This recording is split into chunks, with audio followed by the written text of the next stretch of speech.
He tardado tanto en hacer la crítica de Thunderbolts que hasta le han cambiado el título. El asterisco ya... Pero yo no voy a decir nada. Marvel, ¿qué es spoiler?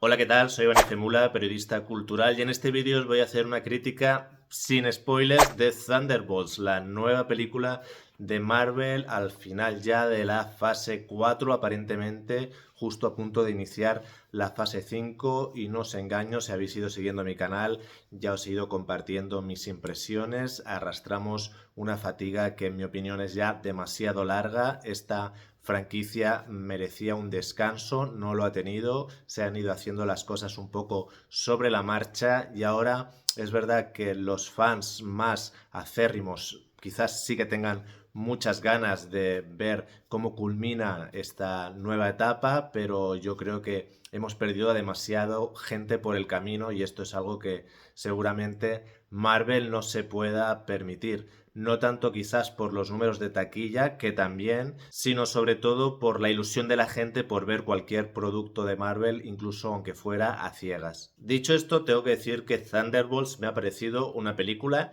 que está bien. Tiene un buen guión, unos buenos personajes, es entretenida, no es la típica película tonta o hinchada o que parece una película que es más un episodio de televisión convertido en película, como que nos ha pasado recientemente, o una película de estas que no llevan a ningún lado. Creo que es un buen producto que simplemente llega en un momento en el que estamos un poco agotados. Las principales virtudes de esta película creo que son, primero, que tiene un buen arranque, genera una especie de misterio, te presenta unos personajes y creo que te los presenta bien, y a partir de ahí se va desarrollando una historia y vas descubriendo qué es lo que está pasando realmente. Así que la película no te aburre, tiene sentido, cosas como súper básicas, y tiene buenos personajes. Especialmente destacaría dos. Primero, el villano. Marvel ha tenido villanos quizás icónicos, pero paradójicamente creo que no han sido personajes demasiado complejos o con profundidad. Y aquí en cambio tenemos uno que tiene un conflicto emocional un poquito más denso, y con un actor bastante carismático creo que se construyen un villano, como en muchas películas sucede, que toma mucho protagonismo, y eso siempre yo lo veo como algo positivo. Por otro lado tenemos a la actriz Julia Louis-Dreyfus, que me encanta y que además está aquí espléndida en una especie de versión femenina del Lex Luthor, por resumirlo mucho, que hace muy bien la parte que le corresponde. El resto del reparto en general están todos bien. Tenemos por ahí a Florence Pugh, a Olga Kurilenko, a Sebastian Stan. El problema que yo le veo es que, como les pasa mucho en estos últimos años a Marvel, nos da la sensación de que estamos viendo una especie de spin-off de personajes secundarios, y que la trama principal debería estar en otro lado y no nos la está enseñando nadie. Esto es más una sensación fruto de lo perdida que ha ido Marvel en los últimos años y de los tumbos que ha ido dando y de la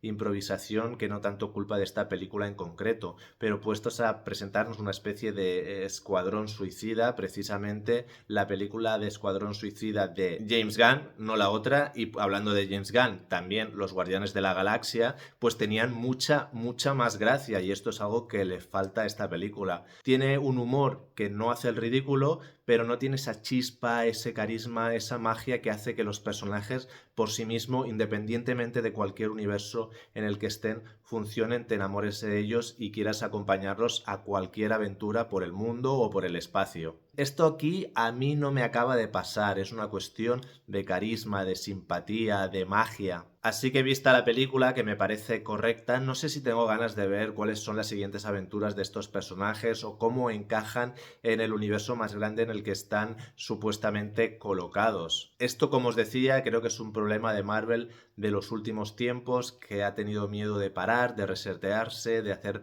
películas independientes, y ha intentado seguir hasta el infinito, y creo que poco a poco la gente se ha ido bajando justamente por este motivo, porque no le importa perderse una película, y da la sensación de que ya ningún producto o película de Marvel es imprescindible, lo contrario a otros momentos en el que parecía que si te perdías una sola cosa ya no te ibas a enterar de nada. Le voy a dar un 6 a esta película, no creo que esté siendo muy generoso, simplemente creo que es la nota que se merece, y otra cosa es lo que esta película significa dentro del contexto en el que ha aparecido. A pesar de todo, tengo ganas de ver la nueva película de los Cuatro Fantásticos, a ver si de verdad aquí hay un punto de inflexión, una especie de reseteo o algo que impulse hacia una verdadera nueva fase, porque esta película de verdad que por sí sola no puede sostener el camino hacia donde vamos. Me gustaría que Marvel se relajara, estrenara menos películas, que parece que lo va a hacer, o que hiciera películas más independientes, y mientras tanto vamos a ver qué pasa con el Superman de James Gunn en la competencia, que es la película de superhéroes que de verdad tengo ganas de ver este año. Y lo siento mucho porque yo he sido mucho de Marvel, pero es verdad que antes de ser muy de Marvel había sido muy de DC. Básicamente porque nuestras infancias siempre fueron de Batman y Superman, y eso es muy difícil cambiarlo.